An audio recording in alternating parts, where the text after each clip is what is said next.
Welcome back. Tim Means here to the program. Obviously, for those of you that pay attention to MMA Oddsbreaker, Tim tested positive for a performance-enhancing drug. We interviewed him basically that night that it came out.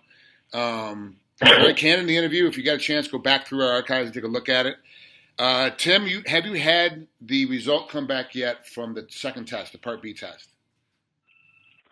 Yeah, I got the B sample back, and it was the same urine sample that they had took. I just had to kind of go through the appeal process and get them to test that to where I could get them to test my supplement. But the B sample came back with the same reading or whatever of 1 nanogram or a billionth of a milligram, which is like kind of the lowest of what you can be tested for. So, I got Jeff Nowitzki on board with me. He heads the anti-doping program with the UFC. So he told me that he believes me. The numbers speak for themselves and show that they wouldn't be beneficial to me in any way. That he believes that I had the tainted supplement. That night I took pictures of all the supplements, got him to him. He shot the pictures out to experts that he works with in his field, and they red flagged a supplement that I can't really speak of at the moment. But I got that supplement to USADA. Onye with USADA believes me, and they've really been going above and beyond trying to help me pinpoint where I ingested it at and how I ingested it. So they have the supplement now, and they got it last Thursday, and I'm just kind of in the waiting process, patiently waiting, but not patiently, I guess. Did they say how long it's going to take before that the supplement samples come back and and they can tell you? Man, I'm probably bugging them. I've hit them up a few times, and they haven't really said anything at all. They told me that they got the supplement, but they haven't given me a time frame or nothing like that. So, got another job and just been going from there, man. Yeah. So you were a full-time fighter before all this came out. That's all you did was compete and be the best athlete you could be. Now you have a full-time job. You got to go back to work, right? Yeah, I saved cash, but I didn't want to watch that savings dwindle away at all, So, I went to Moriarty Pipe and Iron here in Moriarty, worked with my Uncle Larry and my Aunt Elena, and, they're teaching me how to metal fabricate, angles and cuts and tape measures and welding and, different projects every day. So it's really been keeping me busy. I'm getting an education plus getting to work 40 hours a week. So, man, life's good where there's the hard things, life is still good. I got my girls here. I got to do the father-daughter dance. I was in town for that when I was supposed to be weighing in on the 20th. So, I've really got to spend a lot of time with my family and, man, life is good. I can't complain. I really wish I could compete, but, you just got to adapt and go with it. And, I'm hoping for the best that they find this supplement that they're concerned about, and, we'll go from there. But I've moved on with my life, and I've trained a couple times since this has happened. I trained last night or whatever, but it doesn't really feel the same. It's kind of taking the wind out of my sails to want to be in the gym all the time right now. But we got this job, and it's keeping me busy mentally, and like I said, I'm going to spend a ton of time with my family. So I'm happy. I'm happy in a good sense right now. So it just sucks I'm being accused of freaking steroids without the damn muscles. So what's it going to happen if they find out, hey, your supplements are tainted? Like, what does that mean then? They can say that it can be anything from a verbal warning to, I'm still responsible for what I put into my body. It could be up to a year suspension, So they want me, what they have now with the supplement, they're testing free of charge. You saw to step it in because they do believe me, and they tell me these numbers aren't beneficial, and they're showing a tainted supplement somewhere for sure.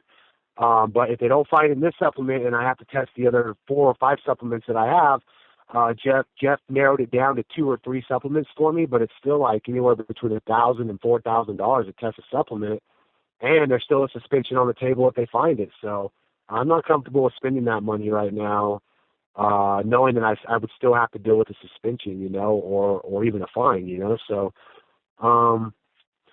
I'm very pleased with that. Most times I hate these things, but in this kind of situation, because I believe you as well. Like, I know Jeff believes you and USADA believes you, but I'm one of those guys that believes you as well. You might need to start a GoFundMe page. if you got to test more supplements, just to get past the pain of having to pay out for having to get these supplements tested. You might have to or do something like that, or do a fundraiser or something, or because that's one of those things that you don't want to be clean and be completely know that you haven't done anything wrong and still be popped for something you didn't do. It's like walking down the street and everybody else is running, you start running too, and then you get arrested for a bank robbery. You're like, well, I was just running because everybody else was running. Well, too bad you're in the group. It just doesn't seem fair. Right.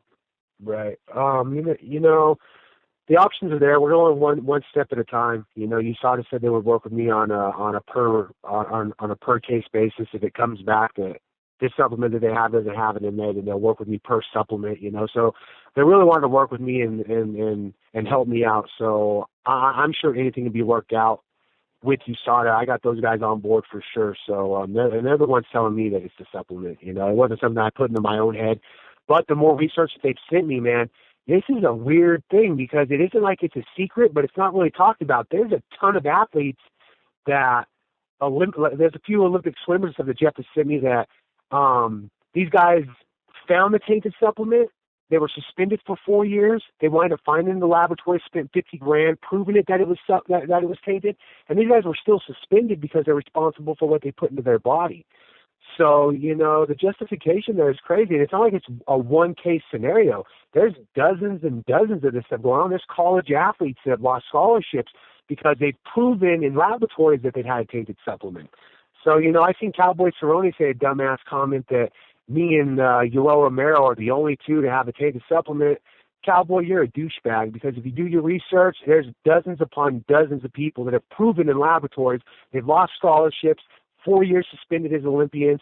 So you know what, Cowboy, you're a dumbass. So sit back down and I'll see you in the future. Well, I'll tell you this. I knew of a couple of guys in college and a couple of guys after college when we were training for the world teams that got popped for supplements on the Olympic world teams and were banned for life. And that was it. They were done. Like a 2-year suspension at the Olympic level basically ruins you for life in wrestling. Like you're pretty much done. You can't really do much after that because the world's changed at that point. The game has changed. Right.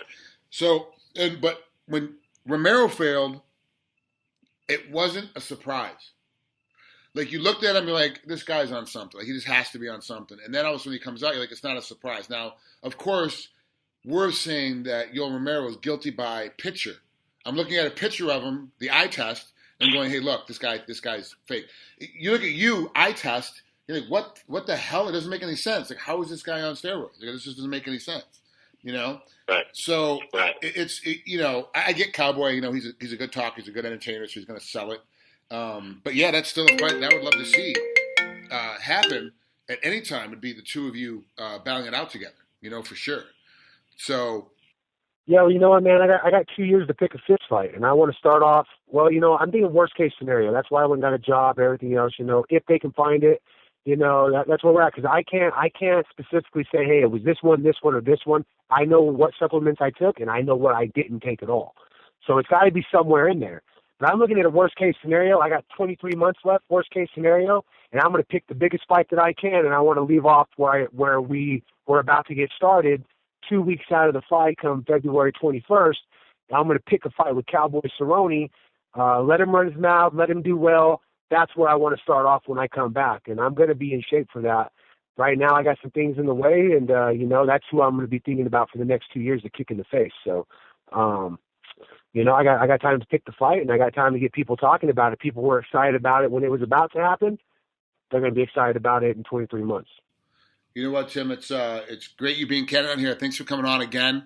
I'm sorry that you got to go take a real job now for a little while before you go back to fighting full time. But I got to think that they're going to see what's going on, and I got to think that the UFC will and Jeff will back you and hopefully get the fine reduced for sure.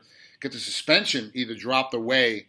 Verbal warning, would be the best case scenario, obviously, for everybody involved. But I'd definitely like to see it be shortened. If they're not going to give it, make it go away entirely, at least shorten it up so that right when they finally get back through everything, it's been, a 90-day or 6-month suspension and you're already there. It's not like, oh crap, I got to wait, another 6 months or whatever. It's like it's already finished. So. Yeah, I asked those guys about it, about the suspension being shortened because the amount that they found wasn't beneficial at all.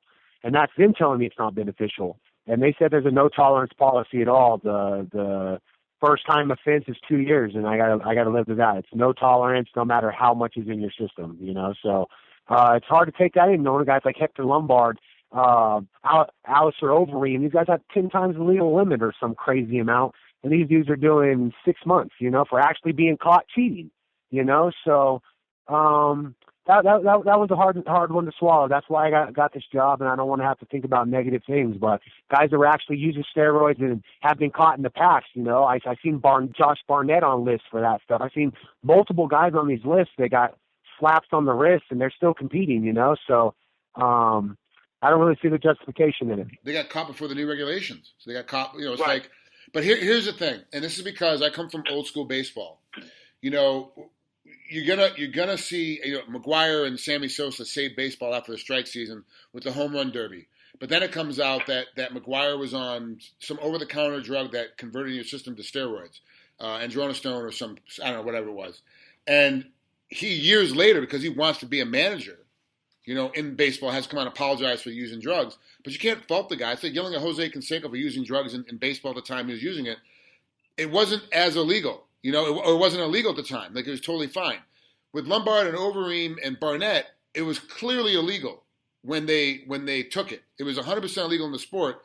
It's just tightened down now. So it's not a difference of no drugs, you know, there's no testing at all, so it's kind of okay, like in the Pride days. So now all of a sudden you're at the UFC and it's like you got no, you know, it's 100% illegal. They just weren't really doing a tight testing. So for me, you know, I get it, like how you're letting guys kind of get through. But if you're gonna put a standard down, then the standard's got to go across the board.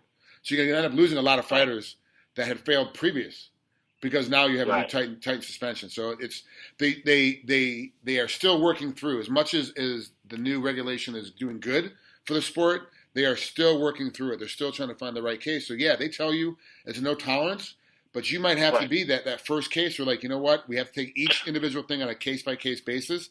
And in this case, we got to let him go because it doesn't make any sense not to. It doesn't make any sense to punish this guy for 2 years, you know? Right. You know, I hope something like that works out. But like I said, man, I put worst-case scenario in my head already, hoping for the best on the supplements, you know, but I didn't expect it to pop up to begin with. So, I just got a plan B going on right now, and I'm just living life, man. All right, Timmy. Well, we'll talk again soon. Keep texting me. Let me know what's going on as you get me different reports and get different information. Yeah, I got your number now. I have to get a new phone, so I got your digits. I appreciate it. Thanks. You got it, brother. All right, man. Have fun. We'll talk to you soon. All right, later, man. Bye. Later, man. Bye.